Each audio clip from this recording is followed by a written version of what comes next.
Hi, this is Mr. C, and in this video I'm going to show you a few odds and ends to help you use GameLab and with your course.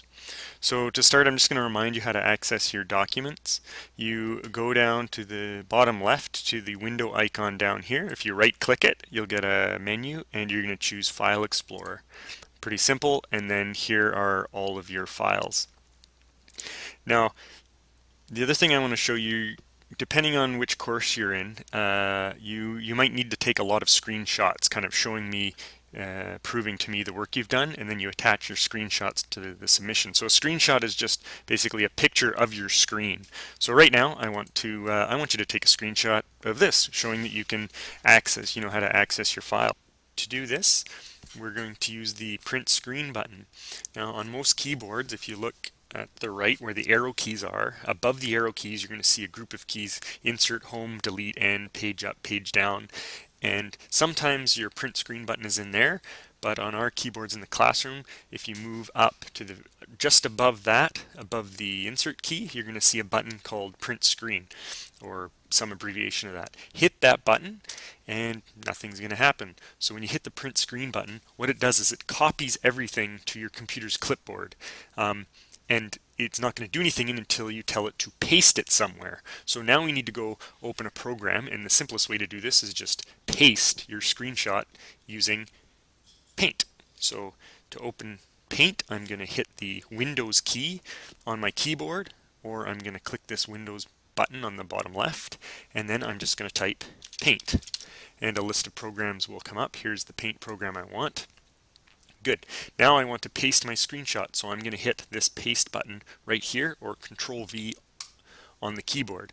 So you can see here it's pasted my whole screen. If I minimize these so you can easily...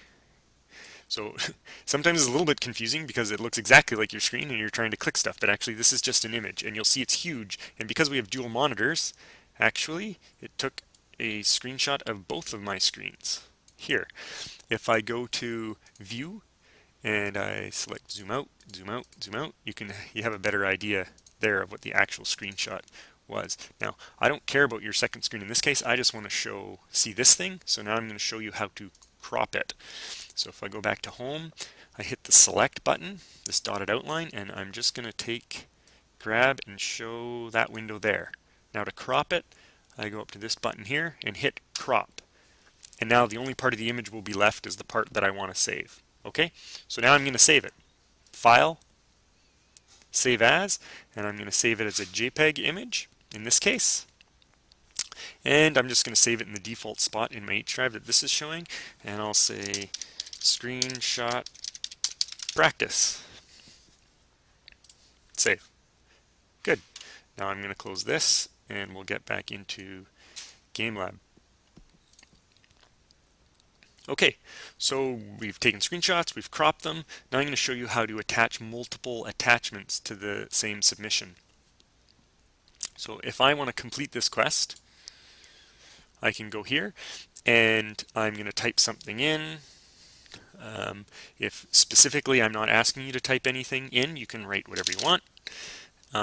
However, if in the submission details I ask for some specific answer to a question or anything, then that's where you need to write it. In this case, I'm not asking for anything, but GameLab makes me write something. So I'm just mashing the keyboard.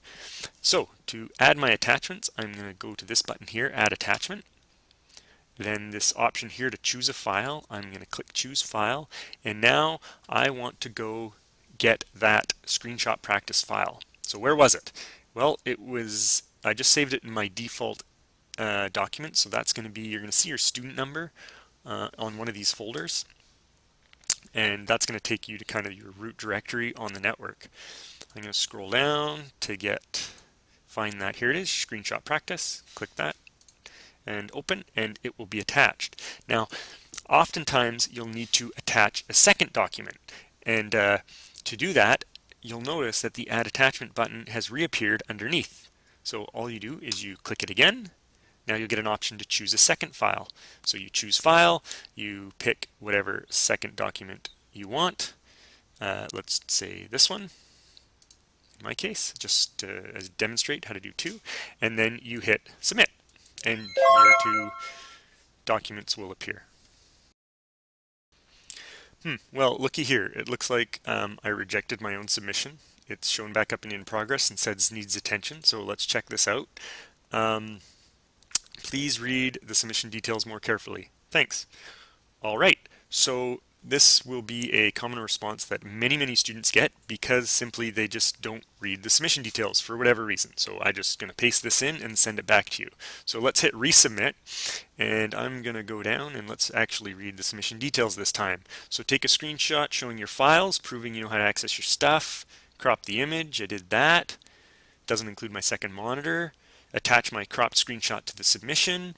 Take a screenshot of the announcements page showing you have read today's announcements, crop it and attach it to the submission also. Okay, well, I attached a random image and clearly I did not want that, so I rejected my submission. Okay, so the last thing I'm going to show you, here's some tips about following video tutorials.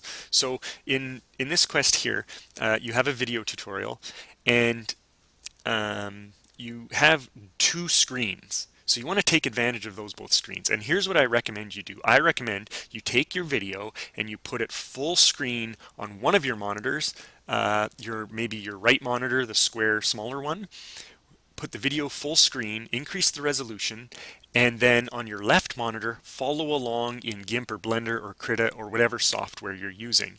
Often, watching a video in a tiny little window like this is too small to see the user interface and actually see what is happening in the video, especially with some of these more advanced programs. So I'm just going to show you how to do a couple of these things. First off, many of the newer tutorials, newer quests, I've added a convenient little link right here called Full Screen Link, which will just automatically pop up the video in full screen in your browser, in which case you can just drag it over to your second monitor, and then to maximize it, there's a couple things you can do, but in Windows 7 and Windows 8 you actually just hold, if you're holding down your left mouse button to drag it around, all I do is I just push it to the top and you'll notice those gray lines come out and it'll maximize, and then I can play the video, and on my other monitor I can watch, I can follow along.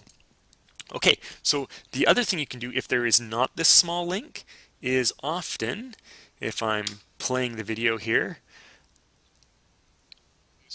in this quest I'm going to show you how to. So what you can do is you can click on the YouTube icon here, and what it'll do is it'll open up the video in YouTube. In this quest I'm going to show you how, and when you're watching the video in YouTube, you can use this icon here to open the video full screen mode.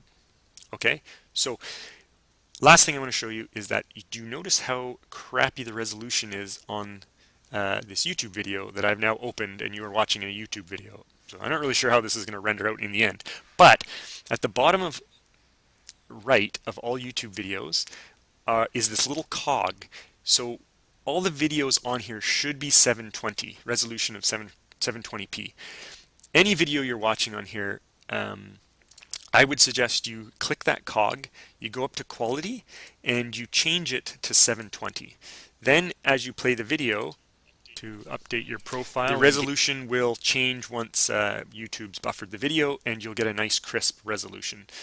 There's really no need to go 1080p if it's available. It's just a waste of bandwidth. Okay. So those are a couple options you have available to you.